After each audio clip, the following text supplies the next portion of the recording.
They don't get elated in the way that ordinary people do. Oh my gosh, I've won the lottery. Or do they get upset? I can't stand the politics. No, they keep an equanimity. That's easy to do. Content with what comes. Letting the equipment fulfill its role in the great play of life.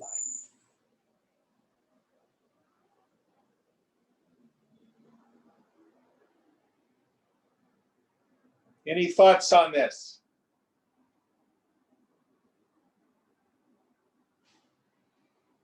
Next verse.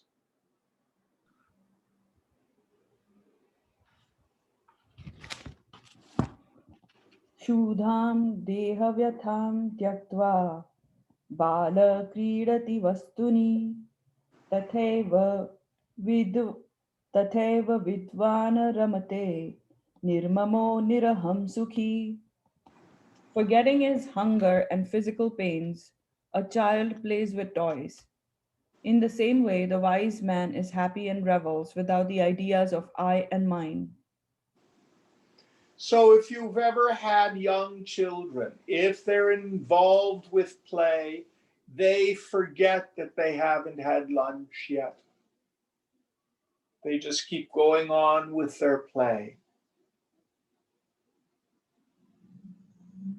So also for the person of wisdom. Their mind is filled with the knowledge of Brahman, the bliss of Brahman. And the world is just secondary.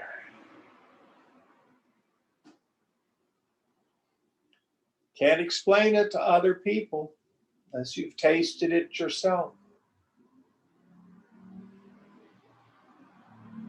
Again, I love what Krishna says in Gita, second chapter. What is day for the yogi is night for all others. The yogi has this Atmaramana, this reveling in the self. People out there know nothing about it. What is day for the people out there is night for the yogi. They're concerned with power and prestige and belongings and approval and all that stuff. And for the person of wisdom, means nothing.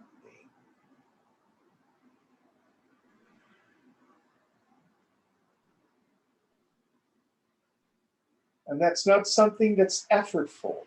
It just happens. Next verse.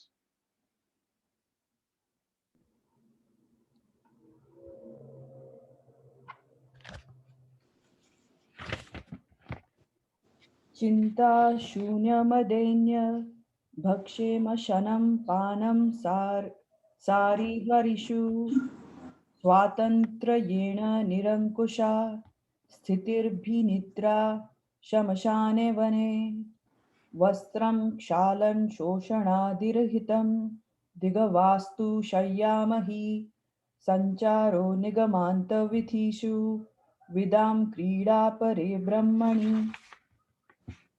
Without the anxiety and humiliation of begging, men of perfection have their food and drink the waters of the rivers. They live free and independent, sleeping without fear in cremation grounds or in forest. Their clothing is the quarters, which need no washing or drying, or some bark and so on. The earth is their bed, and they roam in the avenues of Vedanta while they revel in the supreme Brahman. Oh, just beautiful poetry. And you have to understand that Shankara founded the order of sannyasis, which we today call swamis. So anybody who's a swami or a swamini who wears the orange cloth whose name is something something Ananda, traces their lineage back to Shankara.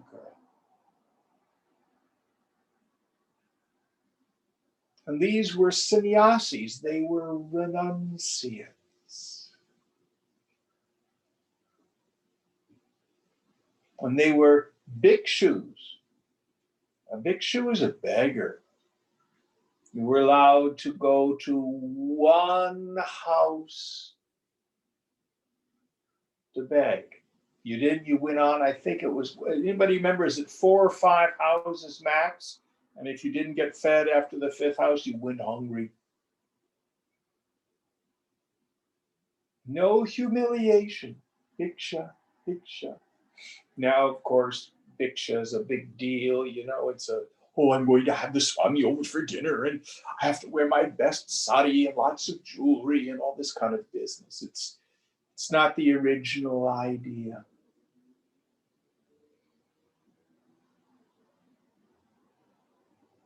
And in India, you find what they call sky-clad yogis. They walk around stark naked with nothing but ash on them. Nobody bats an eye at that. Or here's some bark.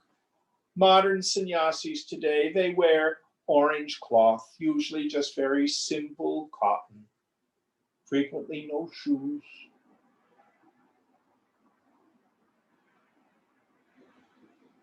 And then Hindus have all these ritual rules about who can touch a dead body and who can't.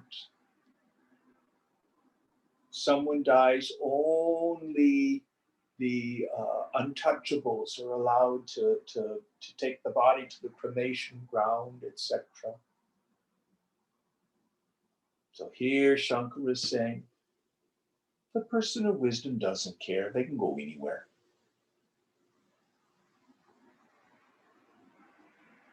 Drinking out of the rivers,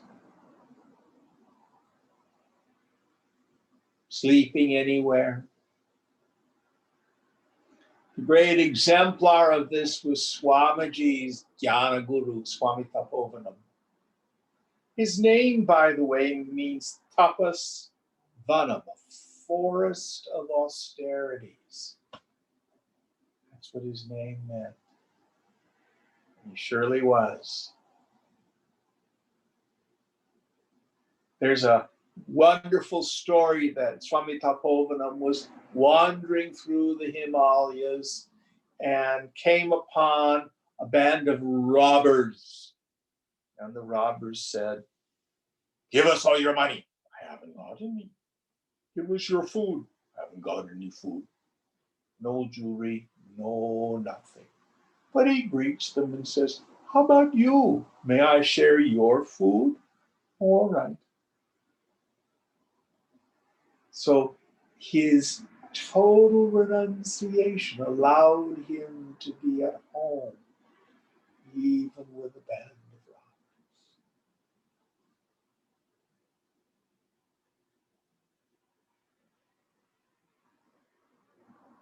Now, wonderful story. When we were at this point of the scripture in 1988, when I was studying this with Swami Chinmayananda. So this was in Siddhabadi, which is in the foothills of the Himalayas. It's at about 4,000 feet. It's not that high up, but it's reasonably high. Right when he came to this verse, all the electricity in the valley went out. If you've been to India, I don't know if it happens as much now, but this was in 1988. The electricity went out rather frequently. All of a sudden, we all just looked up. And if you've ever been in the Himalayas at night, the air is so clear and clean and pure. There's an abundance of stars that you never see. in an urban environment. There's too much light pollution. And this swath of cream across the sky, the Milky Way. It was just incredibly beautiful. No palace was adorned ever as beautiful as just nature's night sky. So understand that the sannyasi doesn't live a miserable life, but an incredibly full one. Now, you do not need to be a sannyasi and leave the world and be a beggar and sleep in cremation grounds and everything. That isn't necessary. If it's your particular karma, you will. But inside, the person of wisdom is a sannyasi. The body, mind, intellect just fulfills its role in the world. Doesn't matter. It reminds me of when I was in Coimbatore in 1994. And someone had told me that one of Swamiji's earliest disciples lived there. She was an elderly woman. And she was, I don't know if she was widowed or unmarried, but she lived alone. So we arranged to go see her. And just a simple elderly woman in her apartment, sitting in an armchair, watching television. But if you just tuned into her, gone.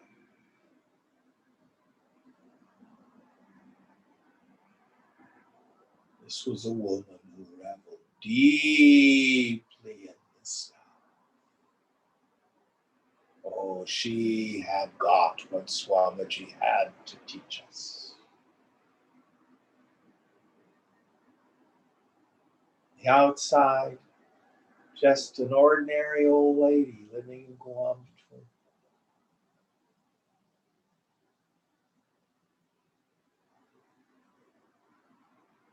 So you can never tell from the outside.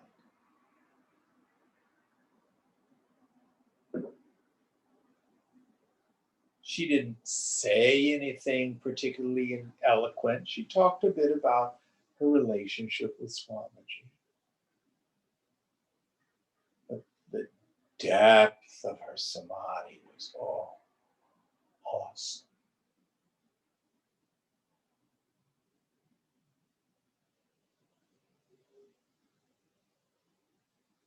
That's the real mark of the liberated soul.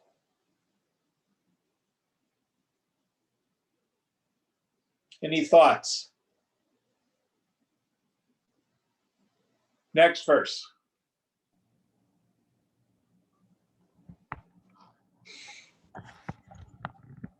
विमानमालम्ब्य शरीरमेतद् भनुक्त येषान् विषयानुपस्थितान् परेच्छया बालवदात्मवेत्ता yo व्यक्तलिङ्गो अनुशक्तबाह्य. He wears no insignia and is unattached to sense objects. He remains in his body without identifying with it and experiences sense objects as they come. By the wish of others, the knower of Atman is like a child. So that person wears no insignia. Oh, I want to see if they have some mark on their forehead, some tilak by which, he's enlightened, she's not. No. Listen very carefully. Just because someone is a Swami doesn't mean that they're a realized soul.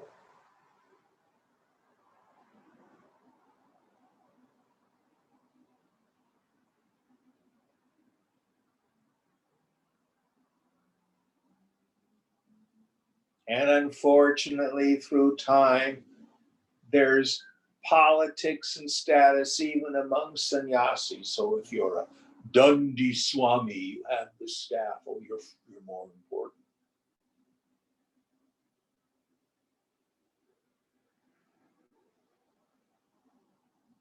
No. There's no insignia.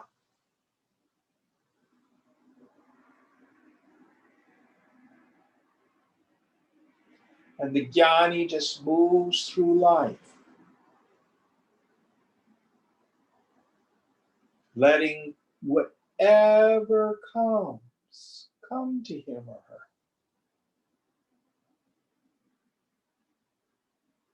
There's no hankering anymore.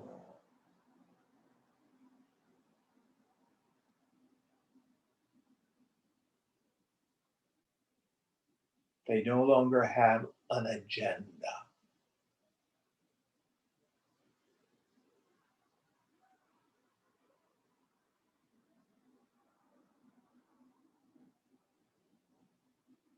Any thoughts? Well, Jim, will I do anything? Will I just lie around and be lazy? You go there and find out. Don't worry about it until you are a woman or a man of wisdom. And it'll all make sense.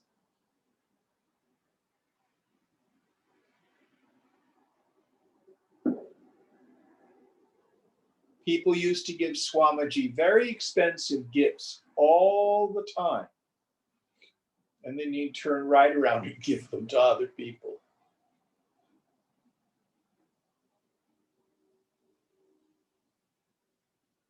No attachment.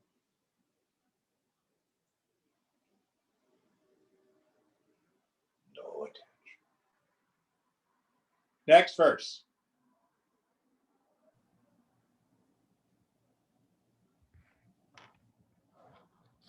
दिगम्बरो वापि च साम्बरो वा त्वगम्बरो वापि चिदम्बरस्थः उन्मत्तवत्वापि च बालवत्वा पिशाचवद्वापि चरत्यवन्याम्.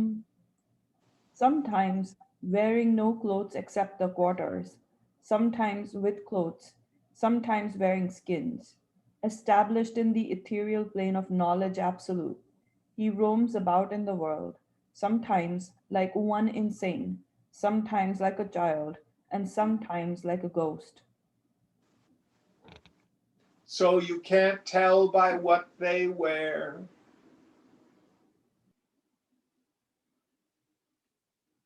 Sometimes they may be incredibly eloquent, doing pravachana, unfolding the scriptures. Sometimes absolutely still.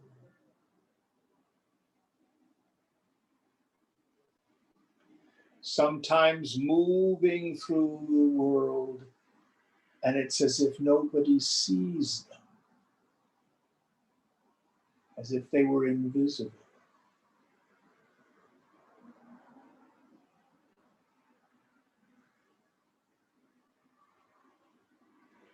One of my favorite stories, there was a Westerner who traveled for quite a bit with the Dalai Lama, and another person asked him, well, what's he like personally, like when you're hanging out with the Dalai Lama? And this fellow answered, he's always the smallest person in the room. That doesn't mean he was short. It meant that he was so empty, There's no ego agenda going on of any kind.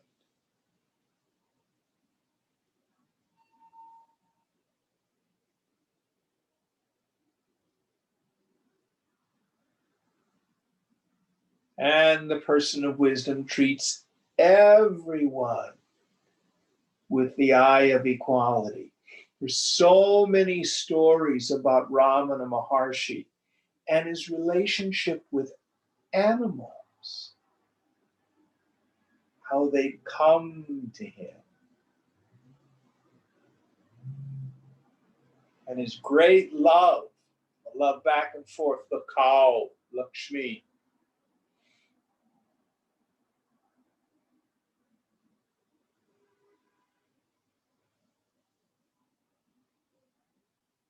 How he used to go into the kitchen in the ashram to help with the cooking.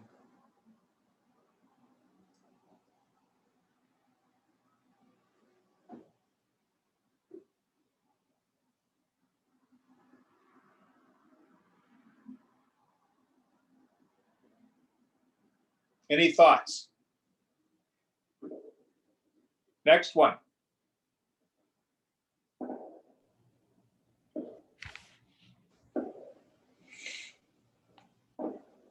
कामानि Kamrupi संशच्चरत्येकचरो मुनिः स्वात्मनैव सदा तुष्टः स्वयं सर्वात्मना स्थितः.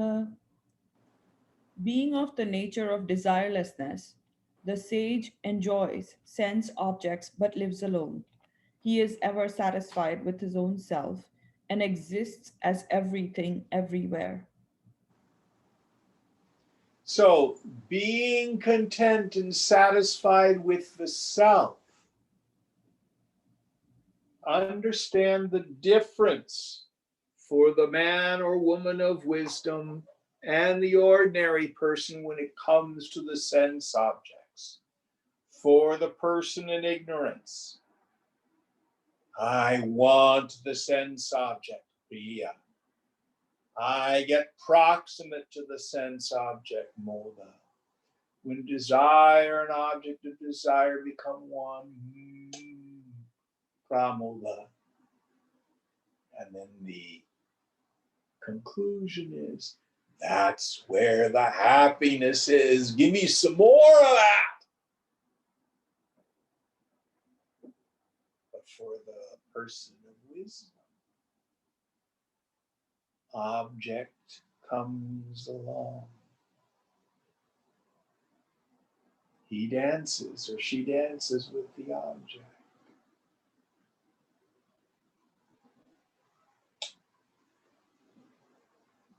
And for them, Krishna, Krishna, Krishna.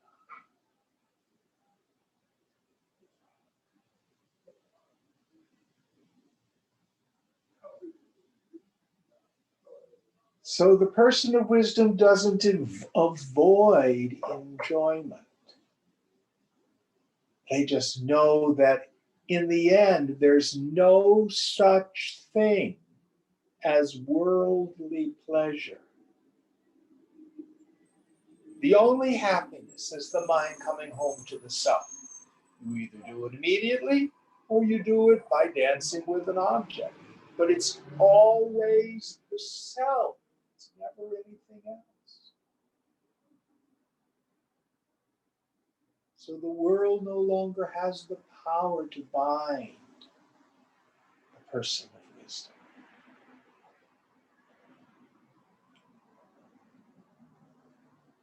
Next one.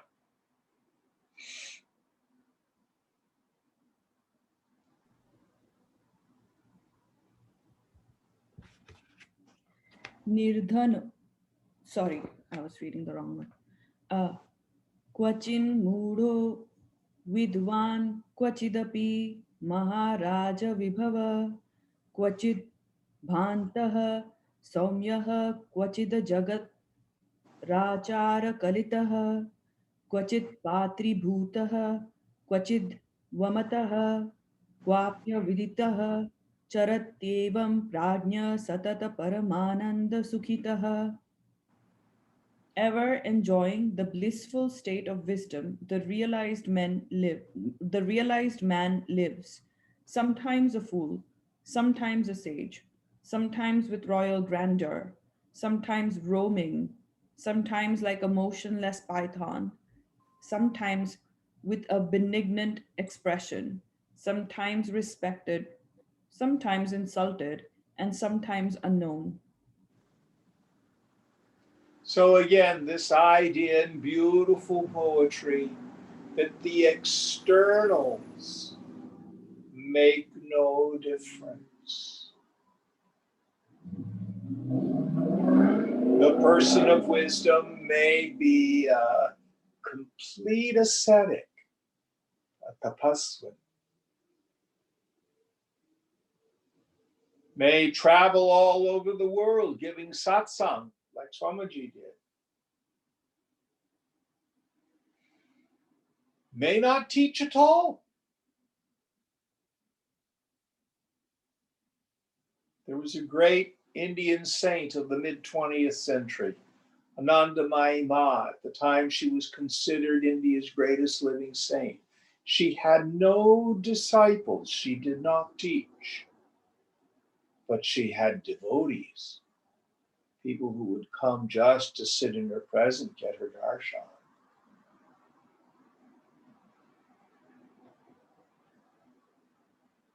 Sometimes she'd be so gone in samadhi that she couldn't even feed herself. People would have to help her.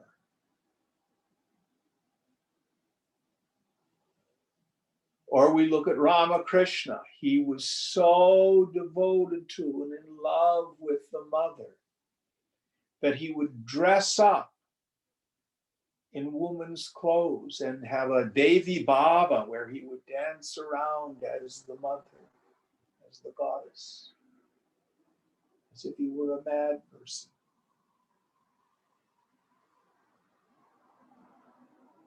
Or, of course, we have the stories of King Janaka, Sita's father, man of realization, but ran his kingdom, fought his wars, took care of the treasury, held court, enjoyed his wealth.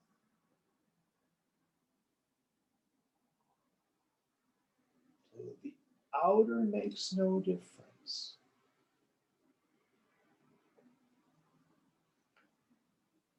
Part of the teaching here is don't try to be a realized person. Oh, if I change my name, I'll be holier. If I wear a particular garb, that'll make it different. Or if I become a sannyasi, that'll make all the difference. Or if I blog a lot and I can get people to think that I'm really enlightened. None of that. It's all just fluff, means nothing.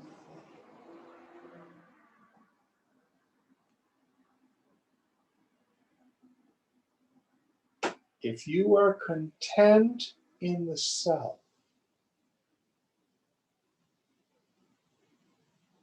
you need to be that way with no one else around.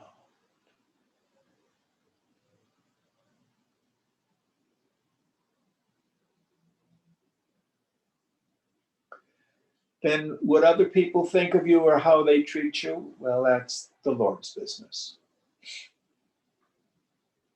Next one.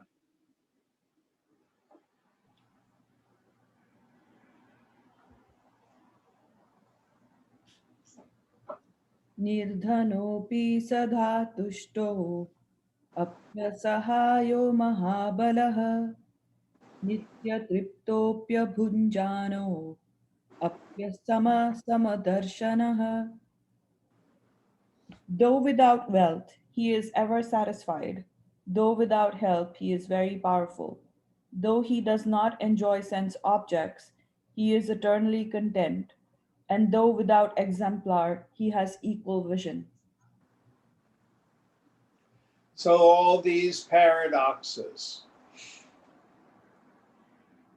One of the statements of scripture, I can't remember where it is right now, says, no one is more fearful than a wealthy man, a wealthy person.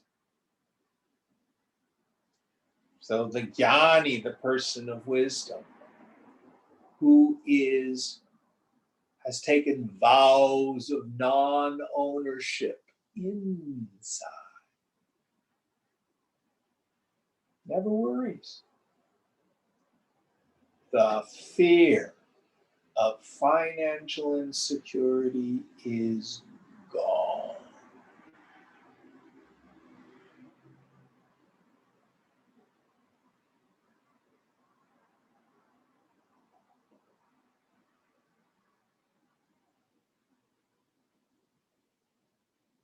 And this fearlessness with which the jnani moves through the world can be very attractive to some people. It can be very disquieting for others.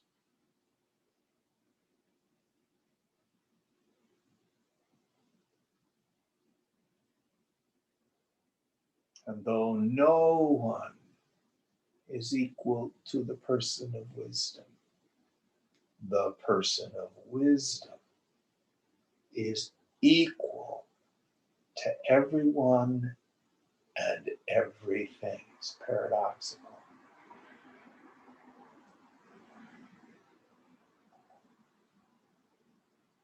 Comfortable anywhere.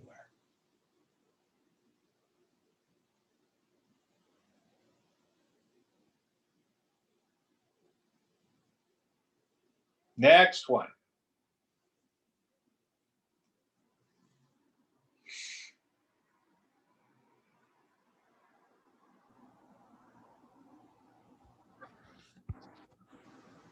Api kurvanna kurvana asyabhokta falabhokyapi shariryapya shariryesha parichinnopi sarvagaha.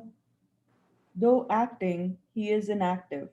Though he experiences the fruits of past actions, he is untouched by them. Though he has a body, he is not identified with it, and though limited, he is omnipresent.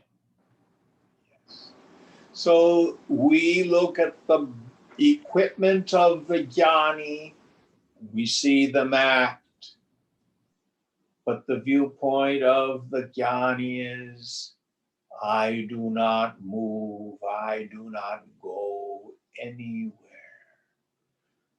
The world passes in front of me. What was the second idea? So, though acting, he is inactive.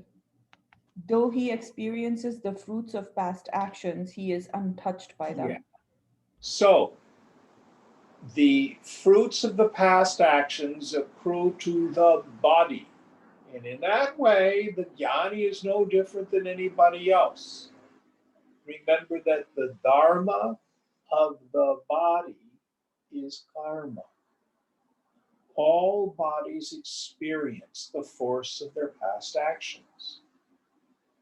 When you have no more karma, you're called a corpse.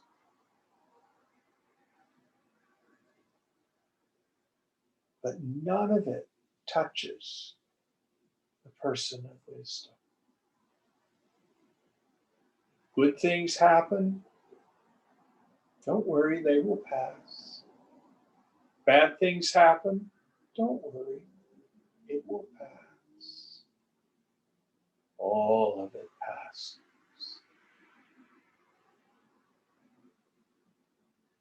Though they have a body seen by the world, they are not identified with it. So you've heard me talk about in the beginning, Swamiji was this person who had all this power.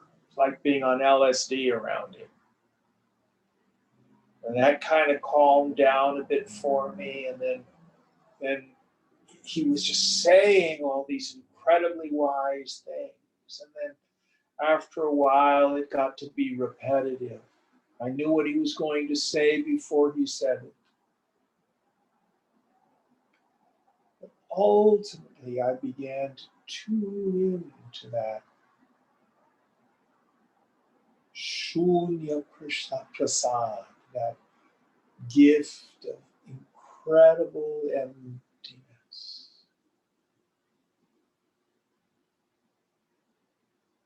Oh, that's Swamiji.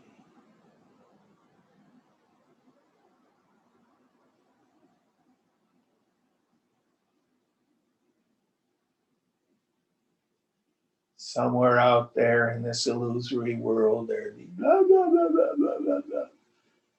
You know, quit paying attention to it after a while.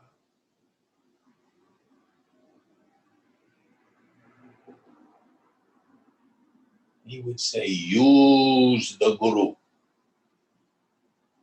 He doesn't mean, Swamiji, do windows. No. Use the depth of the Swamis or the teachers.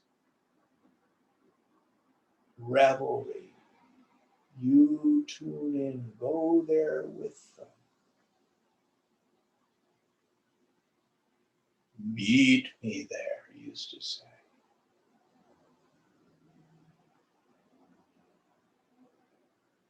And he taught on these different levels. For many people, it was just the information, the data of the Vedanta. But those rare students who could meet him there, he'd scoop you up, bring you in close, and watch you hope if need be.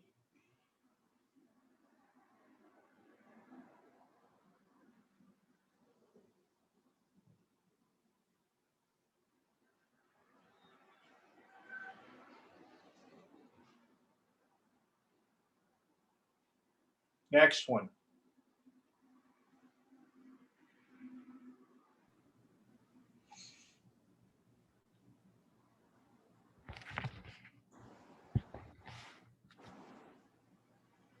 अशरीरं सदा सन्त मिमं ब्रह्मविदं क्वचित् प्रिया प्रियेण स्पृशतस्त अथैव च शुभाशुभे.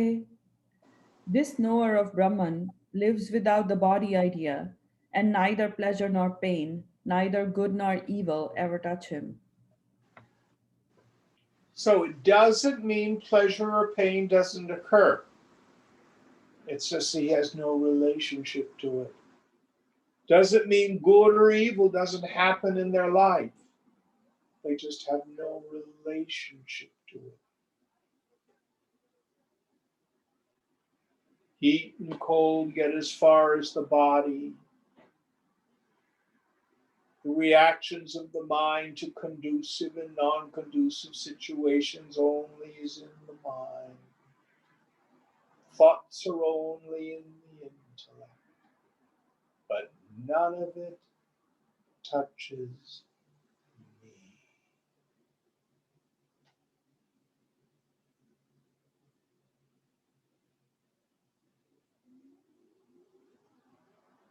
Next one.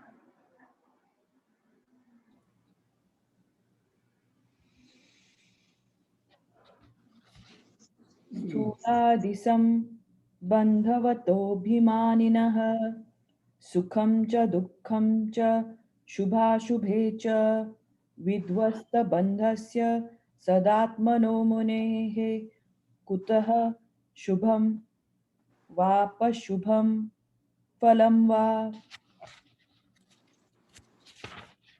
Only he who has connections with the gross body and so on, and is identified with them, is affected by happiness and sorrow, good and evil. How can any good or evil or their effects affect the sage who has severed his bondage and is identified with reality. So if you are still in the state of body identification, the dvandvas, the pairs of opposites, will continue to afflict you. They only afflict the person of ignorance. But for the jnani, the jivan mukti, what concern is there for that petty stuff?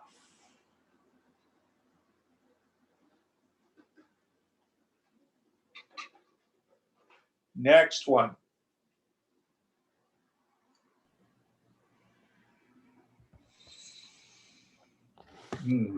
Tamasa Tamasagrastavatvana Vadbhanat Grastopi Ravirjane Grasta Ityuchyate Bhrantya Yagyatva Vastu Lakshanam.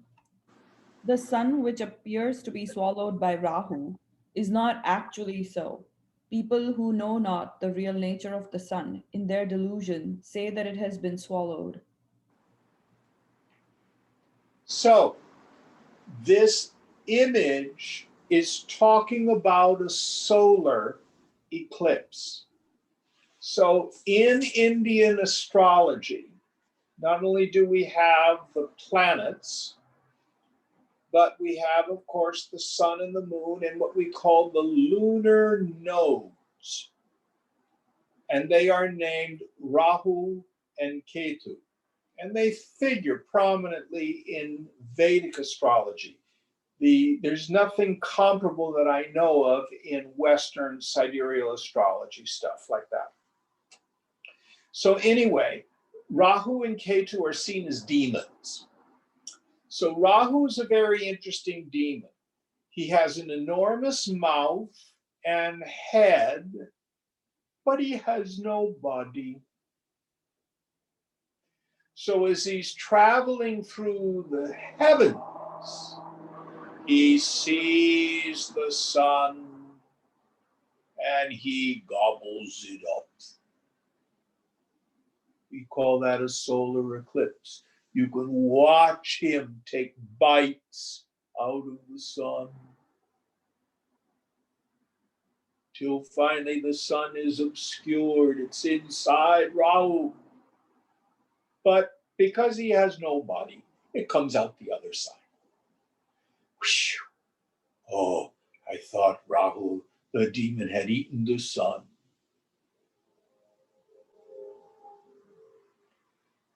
Now, is there really a demon in the sky who eats the sun?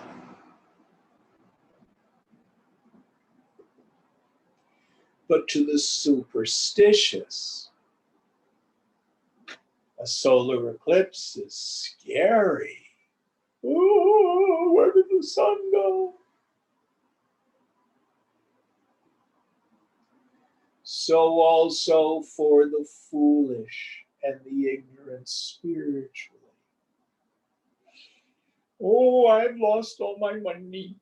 Oh, my boyfriend or girlfriend or husband and wife left me.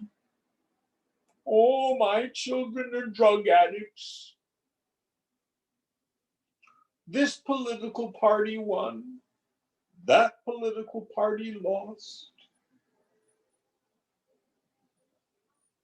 I'm sick. All of that is just like the demon Rahu eating the sun.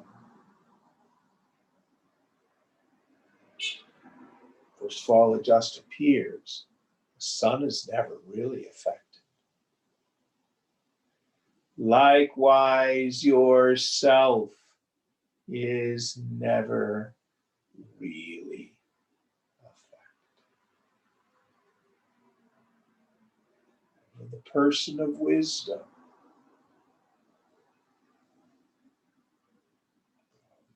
movements of the equipment are seen, but they never obscure the jnani's perception of the self.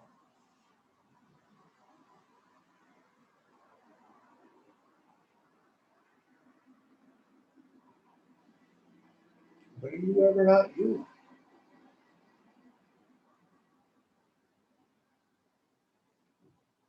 Next one.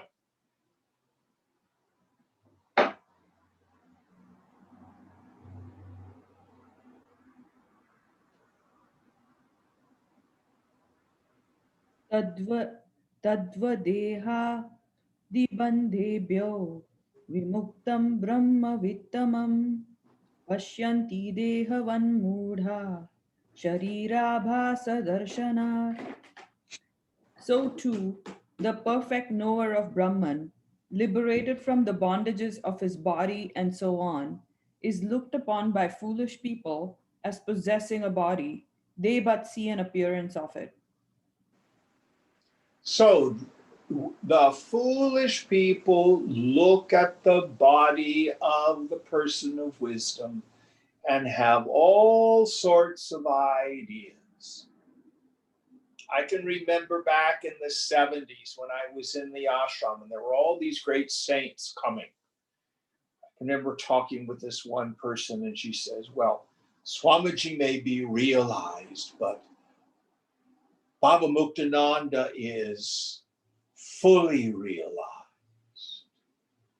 And then we met Guru Baba. Well, Muktananda may be fully realized, but Guru Baba is completely fully realized. Meaning, these people in ignorance had all these ideas about the body of the person of wisdom based on their experience. I can remember being at a camp and there was this one Western woman who was there and she left after several days, but before she left, just, he's a demon. He's Satan. I could see it. He's Satan. I'm leaving. She was convinced that Swamiji was evil.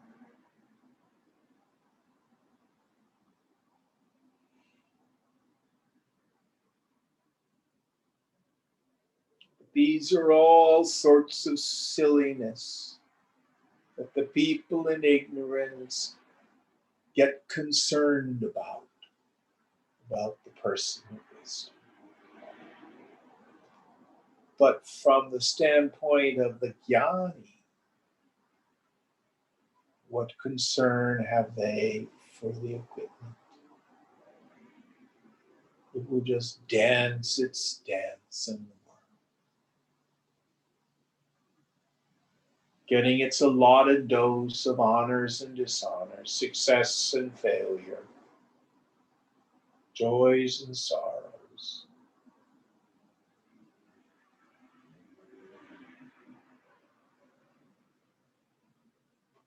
But the person of wisdom, no relationship to it.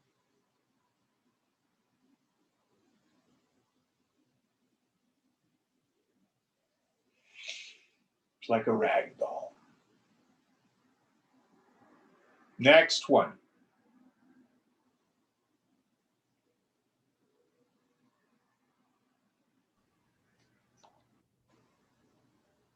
Ah, ahi nirvalya ni, sorry, ahi nirvalya ni vayam muktadehastu tishtati itastata ashtala sorry, itastata itas sorry, this is very complicated. Itastatashchalyamano yat yat kinchit pranavayuna. The body of the liberated man remains like the slough of the snake, or slow. Uh, Here and there, it is moved about by the force of prana the way it pleases. So it's funny. In American English, we talk about the snake sloughing off its skin. Swamiji used to call it sloughing. Same thing, S-L-O-U-G-H or S-L-U-F-F. They actually spell it differently. So the metaphor is this. You can see a snake slithering through the grass, and it's alive, and it might be venomous. But the snake sheds its skin, especially as it's growing. So you could be walking through the forest and you see the snake wriggle and move. And then all of a sudden you realize, oh no, it's just a snake's skin being blown by the wind. Snake's gone.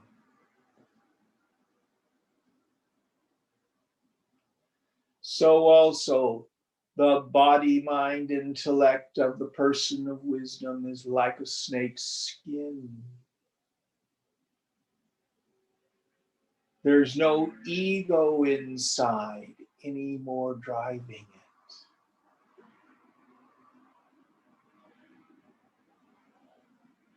It's moved about by the force of the past and the desires of other people.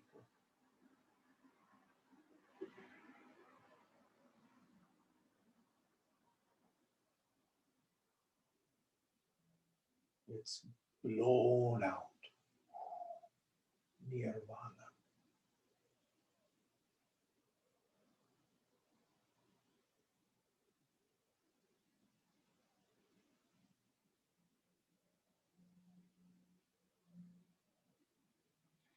The image I like to use. Some people have a business plan for life. I'm going to do this, and in 5 years this, and in 10 years that's supposed to happen, blah, blah, blah, blah, blah, blah, blah. The image I use for myself is I'm the ball bearing in God's pinball machine. God takes the paddles and goes whack. And this thing goes pa-chung, pa-chung, pa-chung, pa-chung, pa-chung, pa-chung. Eventually slides back down. And the Lord may go whack and send it out again. Some other experience. But at some point, the ball bearing will just go gone.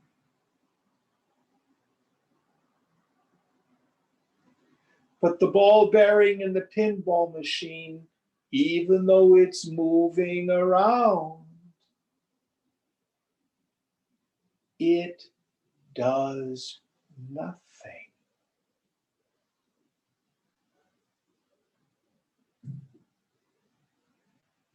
It's the person playing the game that's causing it all to move. The Lord is working the pinball machine.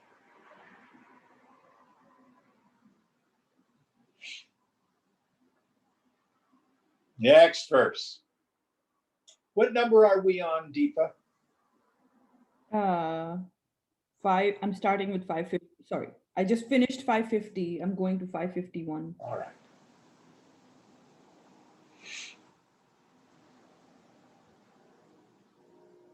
Srotasa niyate daru yatha nimno natasthalam devena niyate deho yatha kalo bhuktishu. Just as a piece of wood is carried by the current to a high ground or low ground, so too his body is carried by the momentum of its past actions to their fruits, as and when they appear. So if one is putting wood in the back of a cart, the wood doesn't choose to go up the road or down the road. It's just being carried. So also for the jnani, they do not go hither and thither by their own volition anymore. It's just the force of the past and the desires of other people that move it up, down, here, there. They have no investment in anything.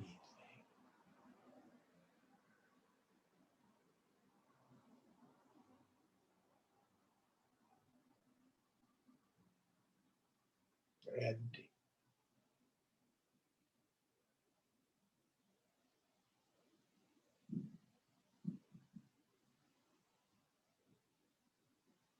Next one.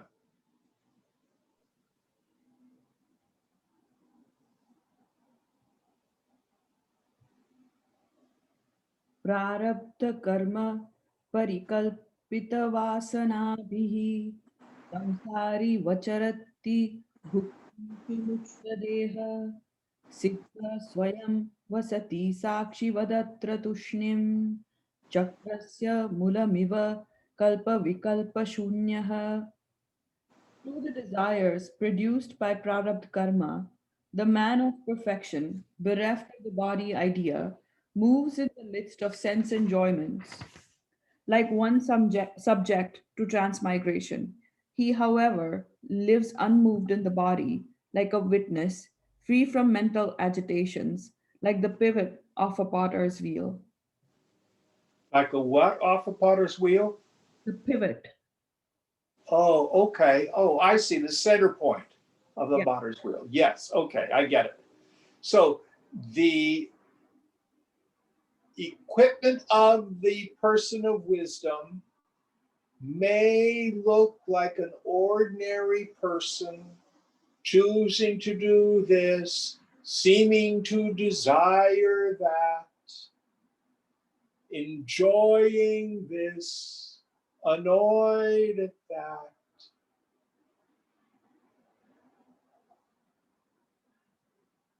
This is why it doesn't do any good to try to measure the state of another person. Only one person of knowledge can recognize another. Those of us in ignorance, it has nothing to do with behavior.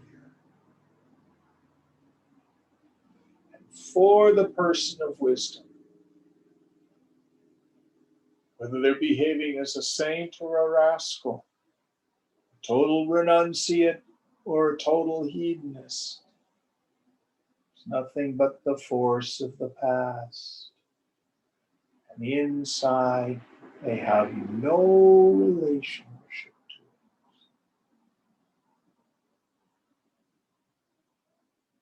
None.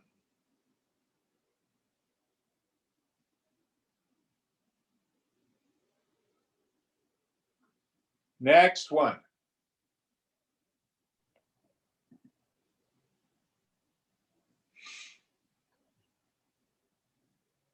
नैवेन्द्रियाणि विषयेषु नियन्त एष नैवापयुक्त उपदर्शनलक्षणस्थ नैव क्रियाफलमपि नैव क्रियाफलमपि श देवेक्षते स स्वानन्दसान्द्र रसपानसुमत्तचित्त. He does not direct the sense organs to their objects, nor does he detach them from these, but he remains like an indifferent onlooker. His mind being drunk with wine of bliss of the self, he holds not the least regard for the fruits of action. It's the karma phala.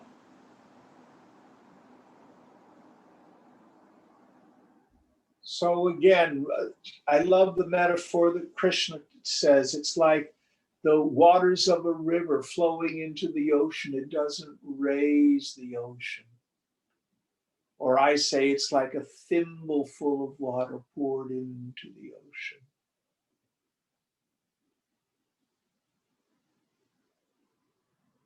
To the outer world, it looks like the person of wisdom is interacting with the sense objects, seeming to have what looks like enjoyments like everybody else. But it's so little compared to their inner experience.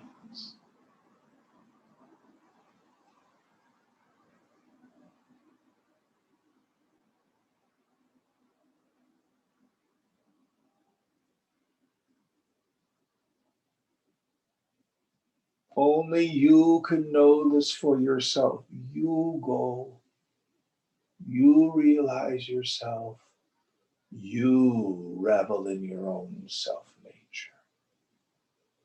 See whether or not it's true.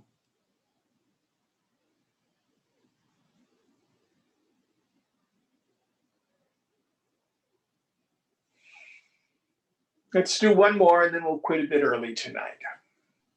Okay.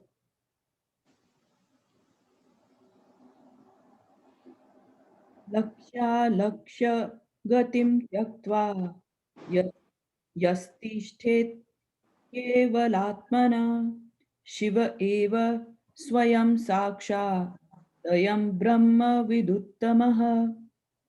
He who has renounced the anxiety to reach the goal and never to deviate from it, and lives as the absolute Atman, indeed, he is Shiva himself, the best among the knowers of Brahman. So the jnani is no longer a mumukshu. Remember way back at the beginning, qualifications of a fit student, number 4, mumukshutva, the burning desire for liberation.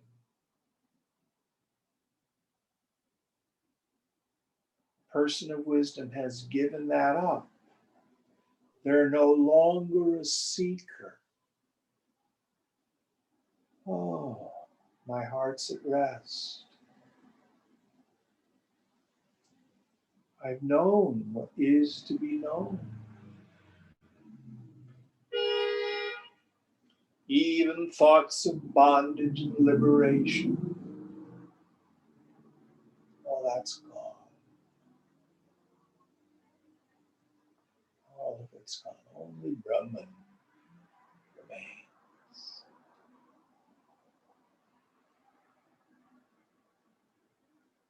There's nothing left to do.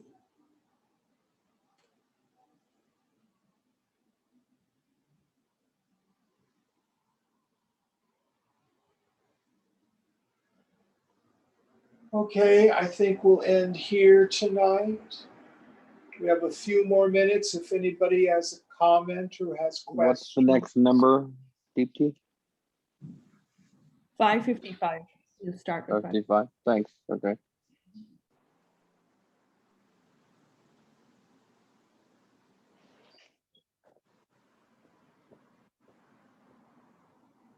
Om Purnamada Purnamidam Purnat Purnamudachyate Purnasya Purnamadaya Purnameva Vishishyate.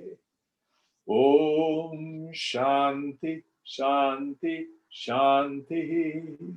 Hari Om Sri Guru Pyo Namaha. Hari Om. Om Tat Sat.